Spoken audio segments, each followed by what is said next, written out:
Beneath the golden mist of the Vale, ancient petals drift like memories on the breeze. Long before mortal banners were unfurled, 4 spirits burst forth from Freya's verdant sanctuaries. Chi-Ji the red crane, Niazao the black ox, Zhuan the white tiger, and Yulon the jade serpent. Drawn by the quiet heartbeat of life itself, they converged on the valley and breathed wisdom into its streams, grace into its forests, and calm into the souls who would one day call Pandaria home. For their boundless compassion, the people revered them as the August Celestials. Thunder split the jade heavens the day Lei Shen, the Thunder King, marched at the head of his Mogu legions. With storm-forged brutality, the Conqueror overpowered each celestial sanctuary, in turn silencing their shrines and binding their guardians. Chi-Ji, the living promise of hope, was shackled in searing runic chains and paraded above the sea of cowering Pandaran slaves. His crimson wings drooped. His song of courage was smothered by the roar of tyrants. In that moment, Lei Shen proclaimed that even heaven would bow before him. But tyranny could not chain the wind forever. When the Pandaran rose in revolution, Chi-Ji's restraints shattered alongside theirs. After the final stone idol of the Thunder King cracked, the red crane swept across the rain-washed sky, painting an arc of color above the land, so the Pandaren knew they need not fear the storms any longer. Ages later, Emperor Shaohao strayed into the whispering marshes at the heart of his journey. Fog coiled like doubt around his ankles. Marsh water clutched at his stride. The weight of an unspoken future pressed him low, and his will faltered.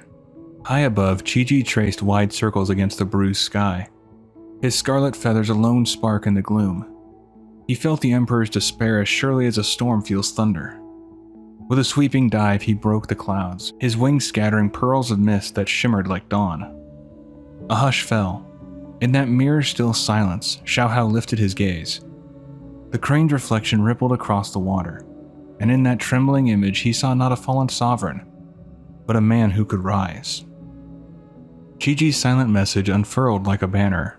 Hope is not given, it is chosen.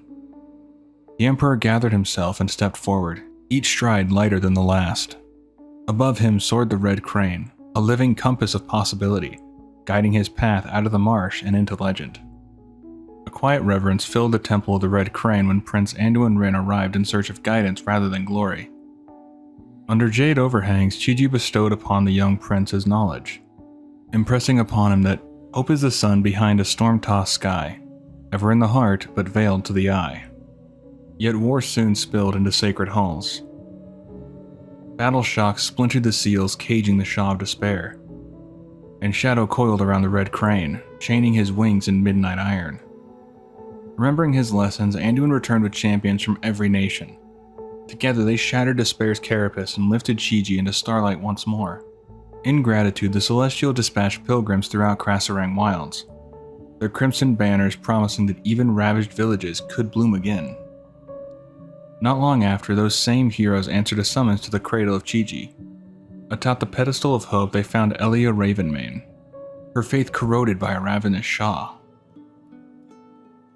Chi-Ji joined the fray, sunlight shedding from his wings until Elia's fury broke like black glass.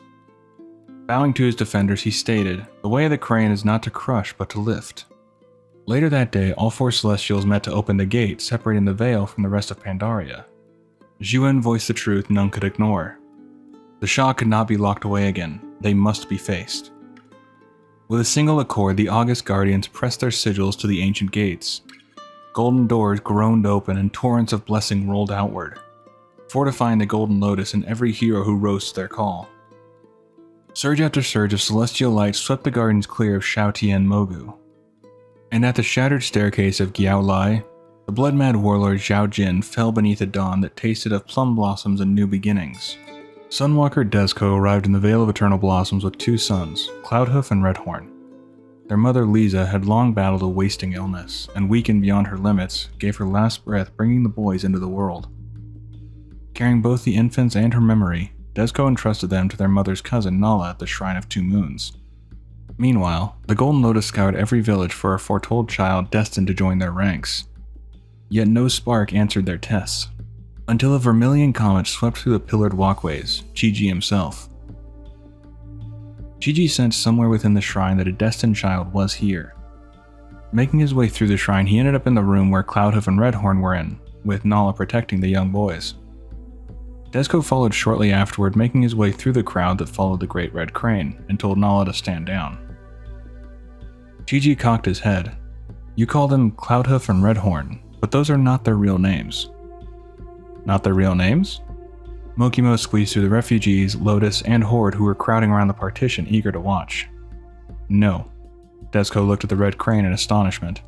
Redhorn and Cloudhoof were the children's weaning names, a rare tradition his tribe carried. In time, they would take on their true names, one for an old and dear friend who had died in Pandaria's coastal jungle, and the other for a new friend who had helped his tribe. I did not foresee twins. Chi-Chi's avatar turned to Ji.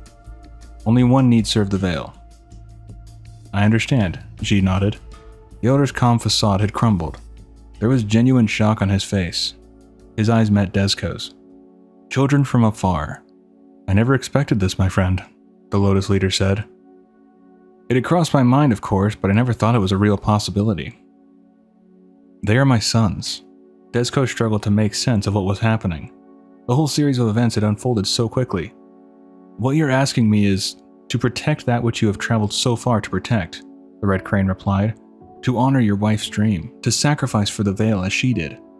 It is good you have two. One will help the Vale, one will stay with you.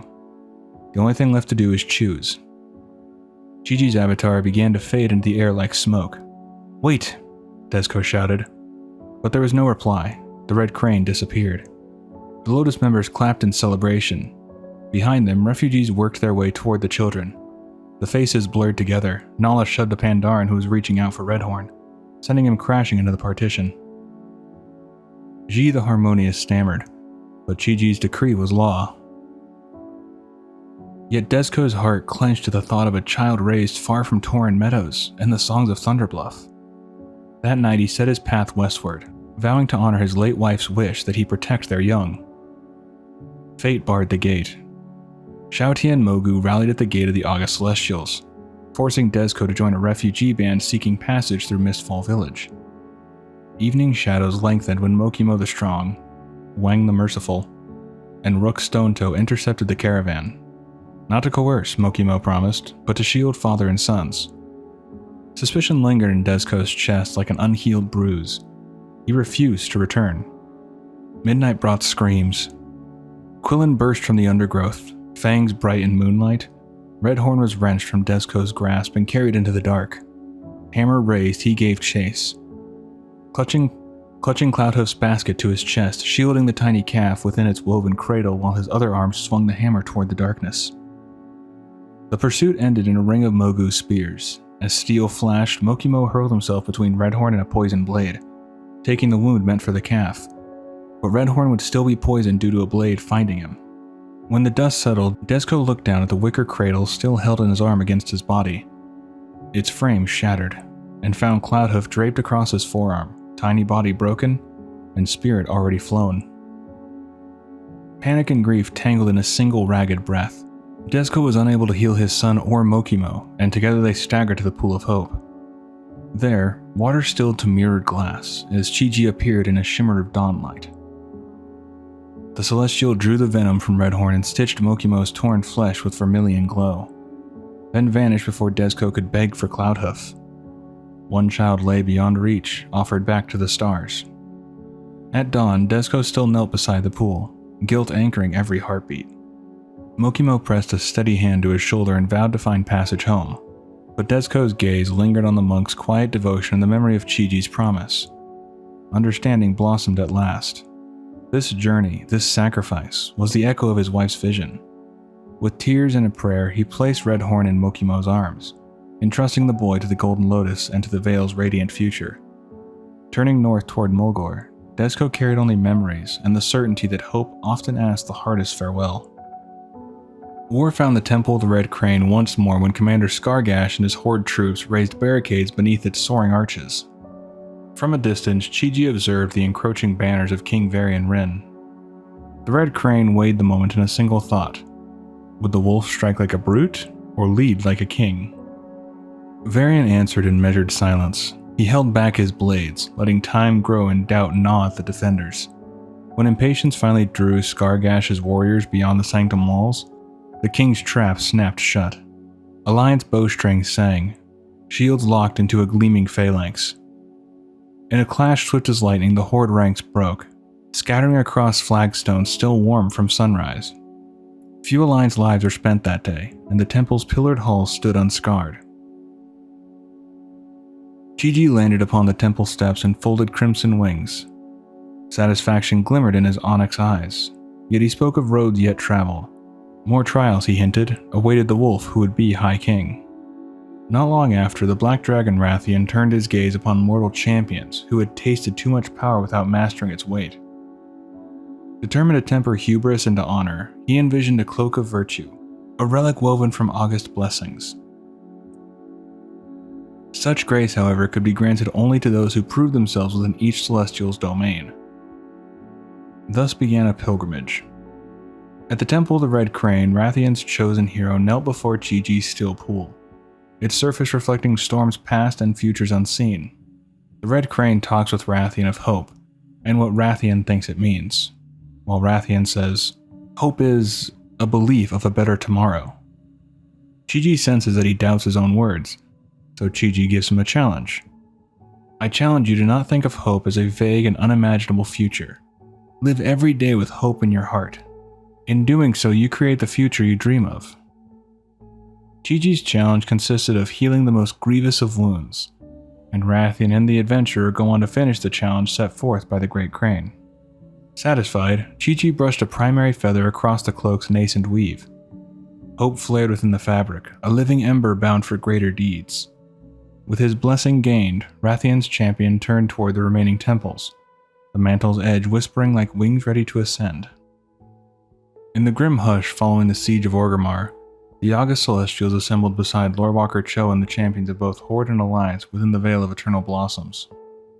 Ash still clung to fallen terraces, yet amidst the ruin, the spirit of Emperor Shaohao knelt and pressed a single luminous seed into the scarred earth. Chi-Chi watched his silver roots spiraled outward, birthing a sapling whose leaves shimmered like dawn after rain. Turning to the gathered heroes, the Red Crane declared that this tree would stand as a living sigil of hope, that the Vale, though wounded, would one day bloom brighter for having endured. He charged them to nurture that promise in deed and in heart, so the land and its people might rise stronger than before. In the uneasy hush that followed the Fourth War, a deeper shadow slithered into the Vale. Void tears were unleashed above the summer fields, linking Azeroth to the abyssal city of Nyalotha. From those holes in reality drifted the eyes of the Empire, lidless sentries whose gaze could unweave sanity. The four August Celestials met the incursion as one, their auras bright enough to stain the dark purple sky with gold. Chi-Chi wheeled over the terraces like a living comet, crimson wings scattered embers of dawn. His voice carried on every gust, a summons to champions of both Horde and Alliance. Together they plunged through garden paths turned battlefield, suturing each wound in the heavens and shattering the floating eyes before their whispering could take root. By night's close, the tears had closed, the eyes lay in quiet shards, and the Vale breathed freely again. Hope did not merely survive, it soared, feathered and fearless, above the summer fields. Now there was a section I took out which was just simply him in the book War Crimes, which goes over what happens to Garrosh after the Siege of Orgrimmar and they have a trial. The wiki really didn't have anything on it, but I do want to do a deep dive into that book. I have talked about Garrosh before, so I cover it more there, but it's a pretty interesting book, so in the future I'll probably look into doing more of that book. But with all that said and done, hopefully you did enjoy. Do take care of yourself. Thanks for watching. See you in the next one.